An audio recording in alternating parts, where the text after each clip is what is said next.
INS अंजादीप के आने से इंडियन नेवी की ताकत और भी ज्यादा बढ़ चुकी है, जो एक डेडिकेटेड सबमरीन है और शैलो यानी कि उथले पानी में ऑपरेट करता है। जहां पाकिस्तान और चीन अपनी नेवी को मॉडर्नाइज कर रहे हैं, वहीं भारत की समुद्री सुरक्षा और भी ज्यादा महत्वपूर्ण हो जाती है और इस सुरक्षा में आईएनएस अंजादीप एक महत्वपूर्ण भूमिका निभाएगा। तो दोस्तों, आज हम बात करेंगे आईएनएस अंजादीप के बारे में। तो लेक्चर में अंत तक बने रहेंगे और देखेंगे कि क्या क्या इंपॉर्टेंट है। और जो भी साथी दोस्त प्यारे एस्पिरेंट इस प्लेटफॉर्म पे नए हैं, सब्सक्राइब जरूर कर लीजिएगा दोस्तों, क्योंकि इस तरीके के चुनिंदा टॉपिक्स में आप लोगों के लिए लेकर के आता रहूंगा। तो दोस्तों, न्यूज ये है कि third vessel of 8 ships ASWSWC project अभी कमीशन किया गया। अभी देखिए इसका मतलब क्या है। आप शब्दों को सुन के घबराइएगा नहीं, क्योंकि ये शब्द ही है, इनका इतना बड़ा कोई रोल नहीं है कि आपको नहीं समझ में आए, बट आप लोग ध्यान में रखेंगे। ठीक है बच्चे, कहानी को ध्यान में समझेंगे। देखिए 2013 में इंडियन नेवी के द्वारा कहा गया कि हमें एक ऐसी शिप चाहिए जो बहुत गहराई में नहीं, ऊपर ऊपर वाले पानी में ऑपरेट करे। अब क्यों, ध्यान से समझिएगा। अगर समुद्र के बहुत ज्यादा गहराई में जो शिप है, उसको डिटेक्ट करना आसान होता है, उसको पकड़ना आसान होता है। क्यों? क्योंकि समुद्र में, जैसे मान लीजिए कि यहां पे समुद्र के गहरे पानी में एक शिप है और एक शिप है, तो समुद्र इतना गहरा है, इतना गहरा, तो गहरे पानी में पानी बिल्कुल शांत होता है। तो जो सोनार सिस्टम होती है ना, गहरे पानी में पता लगा सकती है कि हाँ सामने शिप है, क्योंकि पानी उथल पुथल तो करता नहीं है, तो तरंगों के जरिए पता चल जाएगी कि वहां शिप है, वहां शिप है, दुश्मन के वहां शिप है। या दुश्मन को हमारे शिप के बारे में पता चल जाएगा कि वहां है, क्योंकि पानी तो उथल उथल पुथल कर नहीं रहा। लेकिन जो जैसे जैसे शिप के ऊपर आएगी ना, ऊपर वाले पानी वाली सतह जो है ना, जिसको हम लोग शैलो वाटर कहते हैं, उसमें लहरें उछल कूद करती हैं, तरंगे आती हैं जाती हैं। इस वजह से वहां पे जो रेज हैं, ये जो तरंगे हैं, ये ठीक से काम नहीं कर पाती हैं, यानी कि बहुत ज्यादा डिस्टर्ब होती हैं ऊपर वाली सतह पे पानी की, जिसकी वजह से दुश्मन हमारी शिप के बारे में नहीं पता लगा सकता। तरंग यहाँ पे दुश्मन की तरंग आ रही है हमारी शिप के पास, तरंग हिल हुल हुल के हमारी दुश्मन के नीचे से निकल जाएगी, हमारी शिप के नीचे से हमारी शिप के ऊपर से निकल जाएगी, लेकिन हमारी शिप को नहीं पहचान पाएंगे। तो हमें एक ऐसी शिप चाहिए थी जो कि ऊपर ऊपर वाले पानी में ऑपरेट करे, शैलो वाटर यानी कि उथले पानी में ऑपरेट करे। तो 2013 में एक हमारा रिक्वायरमेंट महसूस की गई नेवी के द्वारा, और 2013 में हमने कहा कि हम ना कितने 16 शिप बनाएंगे। कितने शिप बनाएंगे? 16 शिप बनाएंगे। ठीक है। डिफेंस एक्विजिशन ऑर्गेनाइजेशन जो है, काउंसिल जो है, DAC जिसको बोलते हैं, defence defence acquisition council, defence acquisition council, यही इस तरीके के डिसीजन लेता है डिफेंस के लिए।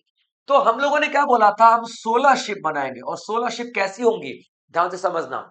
16 शिप होंगी बच्चों ASWSWC, यानी कि एंटी सबमरीन वॉरफेयर। ध्यान से सुनना, anti submarine warfare, anti submarine. ठीक है बच्चों, एंटी सबमरीन वॉरफेयर, याद रखेंगे आप लोग, एंटी सबमरीन वॉरफेयर, यानी कि दुश्मन की सबमरीन यानी कि पनडुब्बी के खिलाफ लड़ने वाली पनडुब्बी, याद रखें।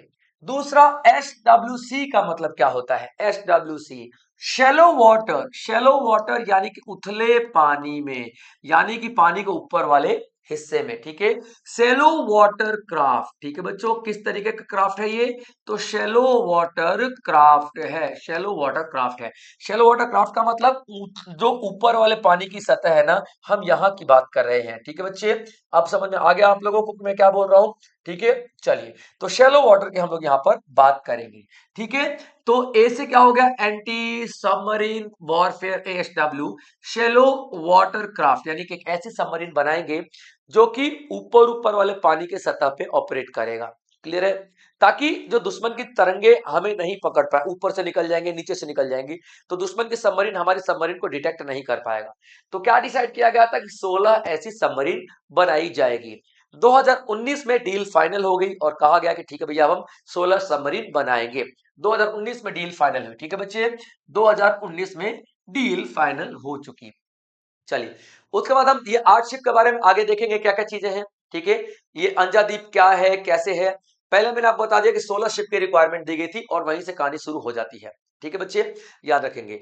उसके बाद आप देखोगे कि कमीशनिंग किसने की। कमीशनिंग का मतलब क्या होता है, जो कोई शिप पानी में उतार दिया जाता है कि चलो भैया अब आप तैयार हो चुके हो, अब आप काम करो, नेवी को सौंप दिया जाता है।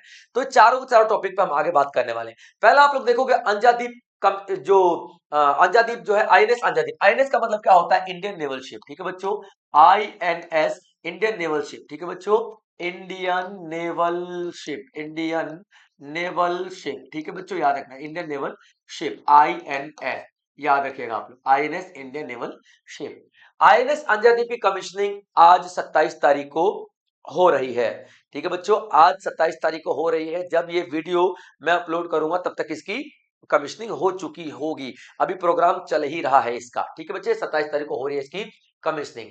तो कमीशनिंग का मतलब क्या है, इंडियन नेवी को हैंडओवर कर दिया जाएगा। ठीक है बच्चे, और क्या क्लास है इसकी, तो एएसडब्ल्यूसी प्रोजेक्ट में इसको बनाया जा रहा है।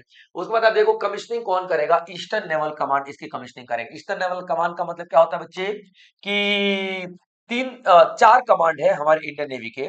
ठीक है, चार कमांड है, ईस्टर्न देखोगे, साउदर्न देखोगे, वेस्टर्न देखोगे और अंडमान निकोबार जो देखो कमांड देखोगे। तो इसमें आप जो ईस्टर्न कमांड है, ईस्टर्न नेवल कमांड है, ये कमीशनिंग करेगा।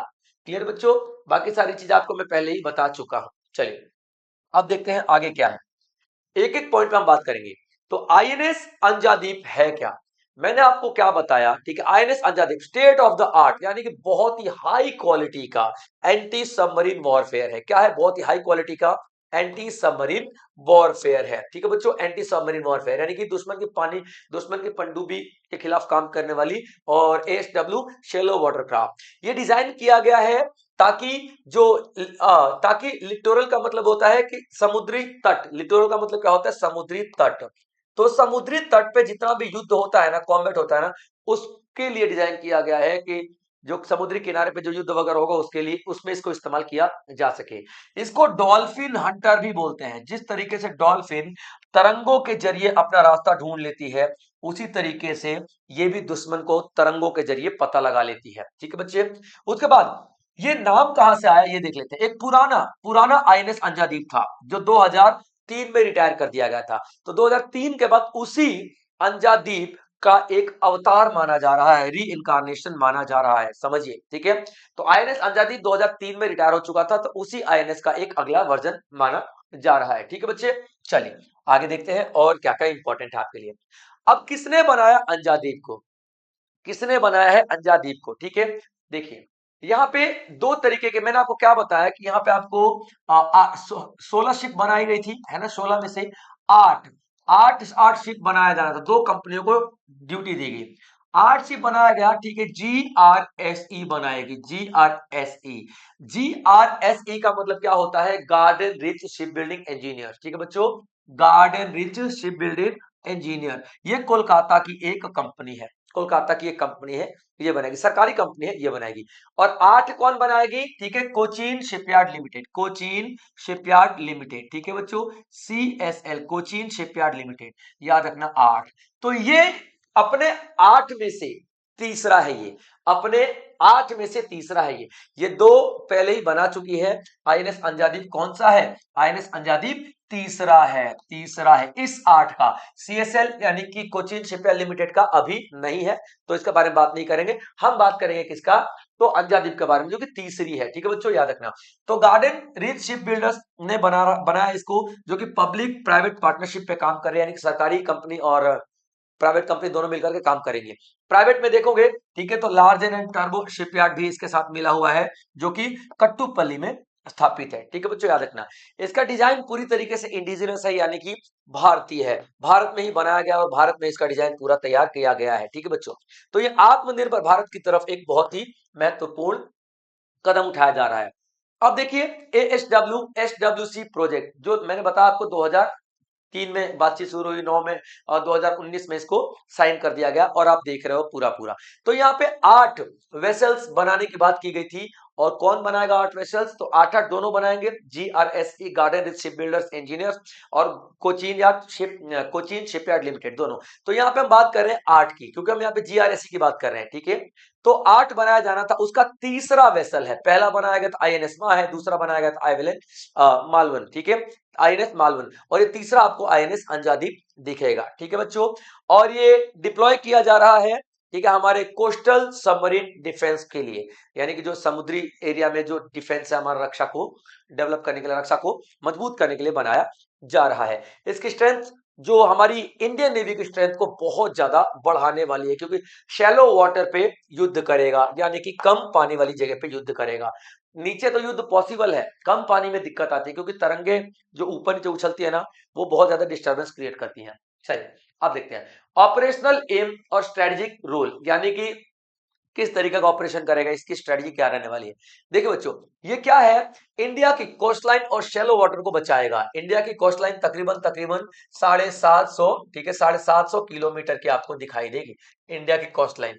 तो ये आप देखोगे 7,500 बच्चों, किलो नहीं, ठीक है, किलोग्राम नहीं, सॉरी मीटर नहीं, ठीक है। तो आप यहाँ पे क्या देखोगे, India coastline and shallow water को रिप्रेजेंट करेगा। ये डिटेक्ट करेगा, ट्रैक करेगा और न्यूट्रलाइज करेगा दुश्मन की एनिमी को। अभी कैसे न्यूट्रलाइज करते हैं, सोनार सिस्टम होता है, सोनार सिस्टम। सोनार सिस्टम क्या होता है, दुश्मन कहाँ खड़ा है पता लगाने के लिए होता है। अभी कैसे होता है, जैसे मान लो एक शिप यहाँ है, ठीक है, एक शिप यहाँ है, पाकिस्तानी शिप है, तो यहां से एक तरंग निकलेगी और टकराएगी, वापस यहाँ पे आ जाएगी, तो पता चल जाएगा कि हाँ भैया वहां पे क्या है, एक दुश्मन की शिप बैठी हुई है। समझ में आप है, एक दुश्मन की शिप बैठी हुई है। तो सोनार सिस्टम जब पता लगा लेगा कि हाँ भैया वहां पे शिप है, इसको न्यूट्रलाइज कर देगा, यानी कि तबाह बर्बाद कर देगा दुश्मन की शिप को। ये सुरक्षा देगा पोर्ट, बंदरगाह को, हार्बर्स को, कोस्टल अप्रोचेस को, तटीय एरिया को सुरक्षा देने वाला है। इससे हमारी मैरीटाइम सिक्योरिटी यानी समुद्री सुरक्षा बहुत ही ज्यादा इंपॉर्टेंट हो जाएगी। और जो भी समुद्री तट पर युद्ध होते हैं ना भाई साहब, वॉरफेयर होते हैं, उन सब में बहुत ही इंपॉर्टेंट रोल प्ले करने वाला है। इस पे हथियार कौन कौन से लगेंगे, लाइट वेट टॉर्पीडो। टॉर्पीडो क्या होता है, पानी में चलने वाली मिसाइलें, ठीक है, पानी की मिसाइल टॉर्पीडो कहलाती है, ठीक है बच्चों, पानी की मिसाइलें, पानी की मिसाइल टॉर्पीडो कहलाती है। ध्यान से सुनना, पानी की मिसाइल टॉर्पीडो कहलाती है। इंडिया ने डेवलप किया, इंडिजिनियसली डेवलप है। माइन लेइंग कैपेबिलिटी है, यानी कि पानी के अंदर अगर माइंस बिछाया हुआ है, बिछा सकती है, पानी के अंदर ये माइंस बिछा सकती है। माइंस बड़े बड़े बॉम्ब होते हैं जिसपे अगर जिसके ऊपर से अगर शिप गुजरेगी दुश्मन की तो ब्लास्ट हो जाएगा, ठीक है, माइन बिछाया जा सकता है। इसका एक सोनार सिस्टम जिसको अभय बोलते हैं, जैसे शिप है ना बच्चों, जैसे मान लो ये शिप है, ठीक है, जैसे शिप, सॉरी बच्चों, शिप है, तो यहाँ पे उठा हुआ सा सोनार सिस्टम होता है, इसका नाम अभय है। इसका नाम क्या है, अभय है। बहुत ही स्ट्रॉन्ग सोनार सिस्टम है इसका, ठीक है। हल माउंटेड सोनार सिस्टम, यानी उठा हुआ एकदम सोनार सिस्टम, इसको हल बोलते हैं। ये जो हल है, ये जो उठा हुआ है, ठीक है बच्चों,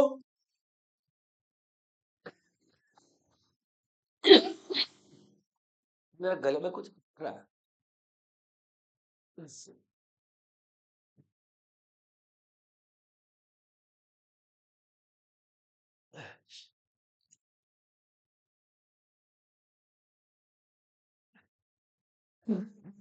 ऐसा तो कुछ खाया भी नहीं है, आवाज बदल गई एकदम से। चलो, तो ये जो आपको शिप दिखाई दे रही है बच्चे, ये जो उठा हुआ हल माउंटेड सोनार सिस्टम है, इसका नाम है अभय। ये मैंने बताया ना, तरंगे छोड़ने वाला और सामने पता लगाने वाले कि सामने शिप है कि नहीं है ना, ये अभय नाम का सोनार सिस्टम ही पता लगाता है, ठीक है बच्चे, याद रखना।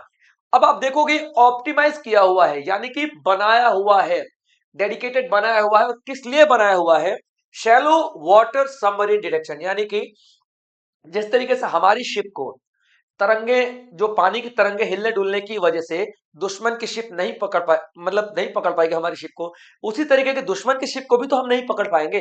लेकिन इसको ऐसे डिजाइन किया गया है कि ये उथले, मतलब उथले पानी में भी तरंगे सीधी जाएंगी और दुश्मन को पकड़ लेंगी, पता लग जाएगा कि सामने दुश्मन है, ठीक है बच्चों, याद रखना। तो ये इसकी सारी सारी सेंसर्स है और इसके कैपेबिलिटी काम करती है। चलिए, आत्मनिर्भर भारत की तरफ एक बहुत ही इंपॉर्टेंट कदम है जो ये दिखा रहा है कि हम लोग वॉरशिप डिजाइन करने में काफी ज्यादा कैपेबल हो चुके हैं। हमारा डिफेंस मैन्युफैक्चरिंग बहुत स्ट्रांग हो रहा है, हमारी टेक्नोलॉजी और सेल्फ रिलायंस बहुत ज्यादा इंप्रूव हो रही है। उसके बाद देखोगे इंडिया का ट्रांजिशन दिखाई दे रहा है इनटू बिल्डर्स नेवी। ठीक है, याद रखना कि हम लोग अपनी नेवी को खुद बिल्ड कर रहे हैं, ये हमारा पूरा मोटिव दिखाई दे रहा है यहाँ पे।